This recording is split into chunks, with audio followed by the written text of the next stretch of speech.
peu. Bonjour Emmanuel. Salut Henri. Comment allez-vous? Écoutez, ça suit son cours. Oui, c'est comme ça qu'on dit. Oui, c'est Quand comme ça va ça pas qu'on bien. dit. Oui. Bon.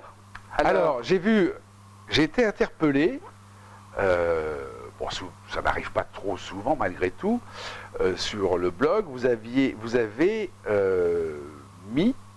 copié, vous avez mis une lettre d'une dame qui s'appelle Catherine Hoffman, je crois, qui était vraiment terrible. C'est une lettre qui vous remue les tripes, mais nous on sait que c'est quelque chose de très classique.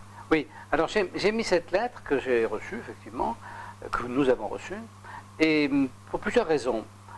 Cette lettre est intéressante à plusieurs titres. D'abord, cette dame a une maison d'hôte qui est très jolie. C'est à Fréjus, j'ai été voir sur son site, je ne connais pas, je ne la connais pas, mais cette maison a vraiment de l'allure et visiblement c'est bien tenu. Cette dame a effectivement du courage et elle a la particularité, c'est qu'elle elle réussit à ne pas être l'otage de ses problèmes. C'est-à-dire qu'elle les regarde, elle prend du recul, elle comprend, elle peut exprimer sa souffrance, elle comprend la stupidité de la situation, mais elle est capable de l'exprimer.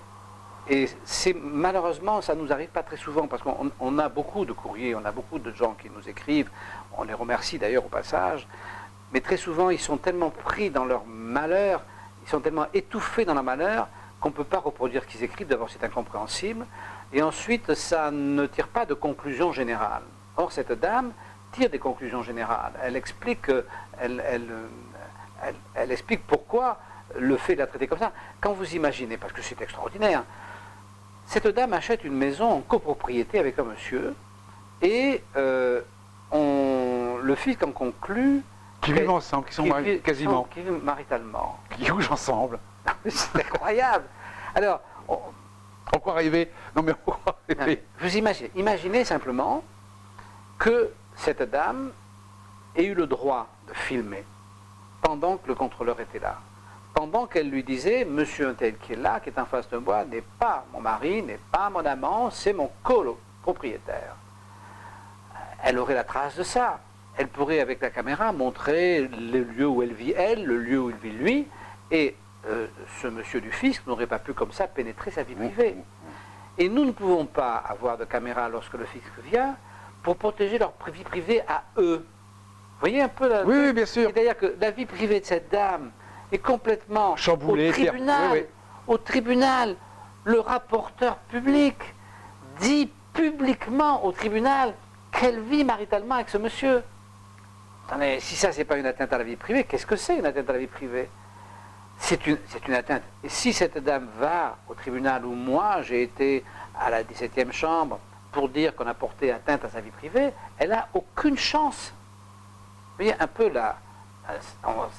Donc ce papier, je le trouvais très très bien. Et évidemment, nous sommes preneurs de ce type de papier, mais on n'est pas les seuls, puisque moi j'ai été plusieurs fois... Et c'est une femme qui a toujours du courage. Qui a essayé de rebondir, qui a... oui, c'est une dame. C'est quand même pas mal. On va aller voir, on va lui dire bonjour. Mais c'est pas si facile de trouver des choses. Parce qu'on disait, bon, pourquoi on n'en met pas plus souvent? Parce qu'il y a des milliers de gens dans son cas. Mais vous savez, j'ai été plusieurs fois l'objet d'une demande de la part d'une télévision pour trouver quelqu'un qui puisse parler de son harcèlement fiscal. Ils n'en trouvent pas. Ils n'en trouvent pas parce que les gens qui ont ça sont tellement meurtris, c'est tellement dur qu'ils ne peuvent pas parler, ils ne peuvent pas sortir de leur débat personnel. Et cette dame est une exception. Elle a un recul sur les choses et c'est très très bien. Donc voilà, donc effectivement c'était... Puis bon courage parce qu'elle n'a pas fini, hein, apparemment.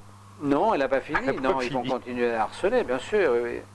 Mais bien sûr, il n'y a rien à attendre de ces gens. Rien à attendre de ces gens. Non, rien. Mais rien à attendre de ces gens parce qu'ils peuvent mentir. Le problème, si vous voulez, c'est que quand vous lisez leurs conclusions, quand vous allez au tribunal, ils mentent. Ils mentent, mais ils mentent noir sur blanc. Et le mensonge, leur mensonge est considéré comme vérité par le tribunal. C'est là qu'est le problème. Donc, vous ne pourriez pas, même un pire des voyous ne ment pas autant. Même le pire des voyous finit par dire, bah oui, c'est moi qui ai tiré, mais il m'a énervé, ou oui, j'ai été faire un cas chez eux, mais eux, ils sont riches, moi je suis pauvre. Enfin, ils avouent quelque part. Eux, jamais, jamais, jamais. Ils mentent. Mais ils mentent jusqu'au bout. Oui. C'est effrayant. Mais ils savent, bien sûr, mais ils savent qu'ils peuvent mentir. Ça ne tire pas à conséquence pour eux. C'est ça le problème. C'est l'impunité, on va pas revenir là-dessus, mais c'est l'impunité qu'ils ont, qui font que... Alors cette impunité... Ils ont besoin d'avoir du chiffre, donc voilà, c'est tout. C'est comme dit Francis, voilà, c'est... Mais cette impunité... Alors, revenons maintenant au débat qui nous intéresse, plus globaux. Pourquoi ils ont cette impunité? Ah, question. Ils ont cette impunité, pourquoi? Parce qu'ils sont portés par une philosophie, ils sont portés par une pensée générale, partagée par le plus grand nombre, qui s'appelle l'égalité. C'est-à-dire qu'au motif de l'égalité et de la redistribution, on commence par prendre. Or, eux, ils sont dans l'acte de préemption, donc ils peuvent piller, ils savent que derrière eux, il y a un accord pour le pillage. Alors après, il y a un désaccord quelquefois sur la répartition du pillage, parce qu'effectivement, la répartition du pillage ne va pas vers ceux pour lesquels on a pillé. Oui, soi-disant, oui, pour ceux que... Bon, donc là, les gens quand même disent, oui, c'est un peu exagéré. Mais c'est un peu exagéré dans la répartition. C'est pas exagéré dans le pillage. Si vous avez un train de vie un peu considérable, parce que vous avez gagné votre vie, etc., la majorité est d'accord pour que vous soyez... Oui, absolument. Voilà. Donc, si vous voulez, c'est là qu'est le problème. Donc, c'est là qu'on comprend que tout part d'abord de la philosophie. Alors, comment on a introduit, et quand on introduit dans l'idée des gens une certaine philosophie, c'est très difficile de la sortir. Non, mais ce qui est grave aussi, juste pour finir, c'est que effectivement, on peut dire que le mec qui roule en Porsche, qui a un château et tout, bon, c'est bien fait pour sa gueule si on lui pique son argent, hein, si on le pille. Mais le problème, c'est que maintenant, on descend le curseur et on arrive sur des gens qui, en fin de compte, ne sont pas spécialement riches. C'est pas le problème. Vivent bien. C'est pas le problème, parce que le problème... Si non, mais vous le voulez, vol est à tous les étages. Non, le vol, c'est un vol, et si vous voulez, on respecte ou on ne respecte pas la propriété privée. Soit la propriété privée est un absolu, et on la respecte, soit on ne la respecte pas, mais on ne la respecte pas à tous les niveaux. Donc, si vous voulez, notre société est basée sur le respect de la propriété. Alors, on va, puisqu'on a encore 5 minutes, on va un peu déborder de notre sujet, puisqu'on est parti du principe, enfin, je pars du principe que la pensée philosophique acceptée par le plus grand nombre va générer un type de société, inéluctable. Bon. Donc, d'où vient notre société? C'est là que je vais en venir, après je vais en venir aux migrants. Notre société vient, en fait, du christianisme, c'est-à-dire d'un monsieur, peu importe, ou d'une équipe de gens, enfin, peu importe. À un moment donné, une pensée a dit, Dieu, alors Dieu c'est quoi? Dieu, c'est, pour tout le monde, c'est après la vie, c'est-à-dire c'est ce qu'on ne comprend pas, c'est l'incompréhensible Dieu, c'est-à-dire c'est notre mort, qu'est-ce qui se passe après, et c'est là qu'il y a Dieu. Bien, alors quelqu'un a trouvé, un certain nombre de gens ont dit, mais Dieu en fait, il est à l'intérieur de chacun de nous, et la preuve, il a fait la démonstration, il est venu sur la terre, il a envoyé son fils. Cette histoire, qui a été assez intéressante, a amené après le protestantisme pour dire, nous, Dieu, on est en contact direct avec Dieu, après tout, entre Dieu et nous, il n'y a pas besoin qu'il y ait une église, donc nous croyons en Dieu, et puis voilà, bien. Et de ça, l'homme a fini par prendre une assurance qui a amené la laïcité en disant, non, nous, on n'a même pas besoin de croire en Dieu, nous, on est des hommes, on croit dans les hommes. Bien. Ça, c'est la philosophie occidentale. Cette philosophie occidentale, elle nous fait vivre comme elle nous fait vivre, avec une démocratie dans laquelle chacun a une voix qui est égale de l'autre. Donc ça a créé un certain espace de société. Arrivent là-dessus les musulmans. La religion musulmane n'a rien à voir avec cette religion-là. Dans la religion musulmane, Dieu est quelque chose d'inaccessible, auquel aucun mortel ne peut accéder, autrement que par l'entremise de ceux qui ont la faculté d'entendre Dieu, qui sont les imams. Donc, si vous voulez, ça nous ramène un peu à la féodalité, où il y avait les théocratie, élus, où il y avait les élus capables de donner la parole de Dieu, et puis le bon peuple qui devait écouter. Donc, on revient plusieurs siècles en arrière. Oui. Or, les musulmans sont organisés psychologiquement, philosophiquement, comme ça. Donc, ça génère un système de société en fonction de cette philosophie. Donc aujourd'hui, le problème, pour moi, il n'est pas les migrants qui arrivent par milliers, parce que ça, c'est des hommes, comme nous, comme vous, comme moi, physiquement, c'est des hommes qui n'ont pas de raison de souffrir, parce que sinon c'est trop horrible. Non, le vrai problème, c'est les mosquées. C'est-à-dire le vrai problème, c'est cette pensée féodale dans laquelle il y a un Dieu inaccessible, lequel Dieu inaccessible voit ses idées ou ses pulsions imposées à la masse fatalement ignorante qui est guidée par l'imam. Sachant qu'en plus, chacun de ces imams se recommande telle ou telle filiation et entre eux, ils se font la guerre. Donc non seulement ces gens font la guerre à tout le monde, mais ils se font la guerre entre eux. Mais cet état de guerre, elle ne vient pas que ce soit des hommes plus guerriers que les autres, elle vient du fait qu'ils partent avec une philosophie, exactement comme nos agents du fisc nous pillent, parce qu'ils partent avec une philosophie égalitariste qui entraîne le pillage, eux partent à la guerre parce qu'ils partent d'une philosophie où on les maintient dans l'ignorance d'eux-mêmes, puisque en quelque sorte, Dieu c'est la partie de nous qu'on ne connaît pas, c'est-à-dire c'est la partie de la vie qu'on ne connaît pas, qu'on ne maîtrise pas.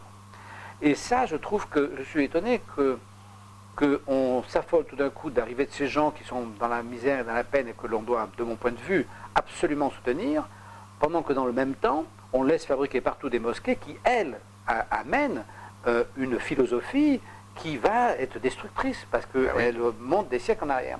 C'est ça que je ne comprends pas bien, parce que je ne comprends pas qu'on mélange les idées qui sont l'essentiel, puisque c'est à partir des idées que se construit notre vie, qu'on mélange les idées et la chair des hommes qui, elles, méritent quand même d'être soignées, de ne pas être maltraitées, parce que sinon les gens meurent. Et puis ça, c'est pas très bien agréable. Bon, voilà. Donc voilà ce que je voulais dire. C'est une attitude suicidaire. On a une attitude suicidaire par laxisme. Moi, je trouve qu'on a une attitude imbécile. Je ne comprends pas qu'on laisse installer. Je ne comprends pas qu'on laisse installer des mosquées avec un système de pensée qui nous ramène des siècles en arrière et qui n'est pas acceptable pour nous. On ne peut pas vivre comme ça. Et on ne peut pas laisser des jeunes chez nous à qui on enseigne ce genre d'obscurantisme. Mais par contre, on ne peut pas non plus laisser des gens dans le malheur ou dans la guerre qui veulent s'en sortir et ne pas les aider. Mais c'est deux choses différentes. C'est là que je ne comprends pas qu'on met des barbelés pour empêcher ces gens de rentrer alors qu'ils sont dans une misère noire, et pendant ce temps, on leur fait construire des mosquées dans lesquelles on leur apporte un enseignement qui génère fatalement un système de société dont on ne veut pas, puisqu'on l'a connu il y a des siècles. Donc, si vous voulez, on se bat pour des idées, nous on se bat au niveau du fisc parce qu'on se bat pour une société libérale où la propriété privée soit respectée de manière à ce qu'on éradique cette espèce de folie égalitaire qui amène un pillage dont on a vu donc avec Catherine Hoffman les dégâts que ça fait, que tout le monde comprend, qui ne sont pas acceptables. Et puis en même temps, on a des centaines de milliers, de millions de gens qu'on laisse abrutir dans un processus de pensée complètement imbécile. Donc c'est assez incohérent. Ouais. Voilà. Bon, on a peut-être beaucoup parlé là pour pas grand-chose. Bon. On parle jamais pour pas grand-chose. Alors j'ai un livre quand même. Ah oui, j'ai un livre. Alors j'ai un livre qui est tout à fait intéressant. J'en ai deux, mais il y en a un qui est moins intéressant. Alors, vous savez, j'avais parlé d'un livre sur Simon Leys, et j'avais dit dans ce livre, on parle de sa bibliothèque, de ce qu'il a lu, de ce qu'il a formé, et comme le type est formidable, je vais essayer de lire des choses qu'il a lues. Alors j'ai lu ça s'appelle Le Nommé Jeudi. Le Nommé Jeudi, alors ça le monsieur qui a écrit ça, c'est quelqu'un qui a écrit en 1900. Et donc c'est quelqu'un qui écrit sur...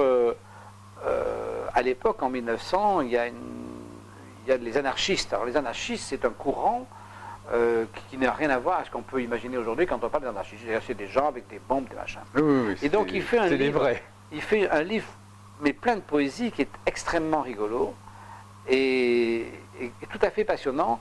Et il faut lire ce livre parce qu'il vous entraîne. C'est Alice au pays des merveilles dans le monde des anarchistes, mais c'est formidable. Et moi, si j'avais une société de cinéma, de bande dessinée, si vous voulez, enfin moderne, aujourd'hui virtuelle, je ferais un petit film de ça, parce que c'est un livre tout à fait charmant. Je vous le conseille, c'est très amusant, puis alors c'est délire complet. Alors ça finit, c'est le délire total. Et c'est un délire très agréable. Voilà, donc, Le Nommé Jeudi, très très bien, bonne lecture. Voilà. Bon, et puis... À bientôt. à bientôt. Au revoir.